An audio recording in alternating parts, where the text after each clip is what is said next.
12 जून 2025, समय दोपहर के 1:38।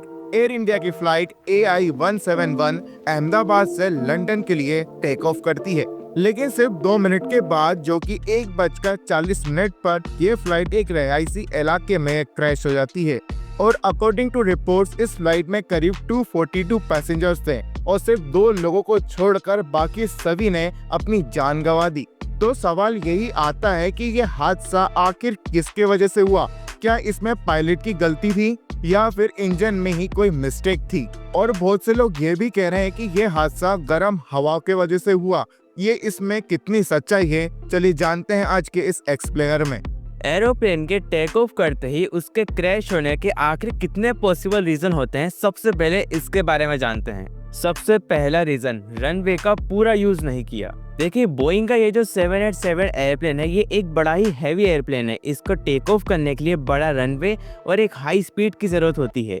लेकिन एक्सपर्ट्स का ये कहना है कि इस एयरप्लेन ने पूरे रनवे का इस्तेमाल नहीं किया और मिड पॉइंट से ही टेक ऑफ कर लिया। और अगर तो एयरप्लेन मिड पॉइंट से टेक ऑफ करता है तो उसे वो हाई स्पीड और वो लिफ्ट नहीं मिलेगा जो उसे टेक ऑफ के टाइम पर मिलना चाहिए, और इस केस के अंदर एयरप्लेन क्रैश भी हो सकता है। दूसरा रीजन, दोनों इंजन्स का एक साथ फेल हो जाना। एरोप्लेन के टेक ऑफ के तुरंत बाद ही मेडे इमरजेंसी सिग्नल दिया गया, मतलब कि सिचुएशन अब सीरियस है। और आई विटनेस ने ये बोला कि एक तेज धमाका हुआ है और ये इंजन मेल फंक्शन का सिग्नल हो सकता है। इसका मतलब ये हुआ कि प्लेन के दोनों इंजन फेल हो सकते हैं। वैसे होने पे तो ये बड़ा ही रेयर केस है, अगर हुआ तो प्लेन के लिए बड़ी ही दिक्कत वाली बात हो सकती है। तीसरा रीजन, एक्सट्रीम हाई टेम्परेचर। देखिए, जब एरोप्लेन ने टेक ऑफ किया, जब अहमदाबाद का टेम्परेचर 43 डिग्री सेल्सियस था, और इतने ज्यादा हाई टेम्परेचर के अंदर एयर डेंसिटी कम हो जाती है और इस वजह से इंजन को फ्यूल एयर मिक्सचर में सही रेशियो नहीं मिल पाता है। चौथा रीजन, फ्यूल टैंक का फुल होना। देखिए, बोइंग का ये एयरप्लेन जो लंदन जा रहा था, इसके फ्यूल टैंक के अंदर 1.26 लाख लीटर फ्यूल था, और इसलिए जब प्लेन लो एल्टीट्यूड पर था और क्रैश हुआ तो इस फ्यूल ने आग पकड़ ली और एक मैसिव एक्सप्लोजन हुआ। और इन पॉसिबिलिटीज को बिल्कुल कंफर्म करने के लिए सबसे इम्पोर्टेंट रोल प्ले करेगा ब्लैक बॉक्स। तो चलिए अब जानते हैं आखिर होता क्या है ये ब्लैक बॉक्स और ये इम्पोर्टेंट क्यों है। ब्लैक बॉक्स यानी कि flight data recorder plus cockpit voice recorder, जिसे FDR और CVR भी कहा जाता है। ये एक ऑरेंज कलर का अल्ट्रा स्ट्रॉन्ग डिवाइस होता है जो कि प्लेन के टेक्निकल और वॉइस डेटा को रिकॉर्ड करता है। FDR जो कि प्लेन की speed, altitude, direction, RPM, fuel consumption जैसे 80+ सेंसर्स का data second by second store करता है।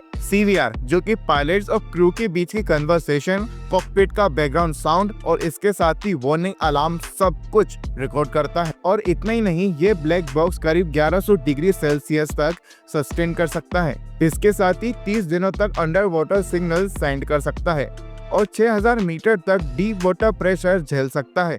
और इतना ही नहीं, ये 750 किलोमीटर/आवर से क्रैश होने के बाद भी सरवाइव कर सकता है। और हमें इस ऑडियो CCTV से और क्या क्या बातें पता चलती हैं? क्या पायलट ने किसी वार्निंग को इग्नोर तो नहीं किया था, या फिर किसी पैनिक सिचुएशन के अंदर कोई गलत डिसीजन तो नहीं लिया गया था, या फिर पहली बार किसी अलार्म या इंजन की नॉइस कब आई थी? अब ये भी जान लेते हैं कि आखिर ब्लैक बॉक्स के डेटा को एनालाइज करने में कितना टाइम लगता है। देखिए, 10 से 15 दिन का समय लगता है CVR प्लस FDR के डेटा को रीड करने और डिकोड करने में। और इसके बाद पायलट्स के लास्ट वर्ड्स, अलार्म्स और डिसीजंस को चेक किया जाता है। और इसके बाद रनवेज और ATC लॉग्स मैच किए जाते हैं। और फिर लास्ट में इंटरनेशनल बॉडीज जैसे DGCA India, NTSB USA, DEA France final reports बनाती हैं।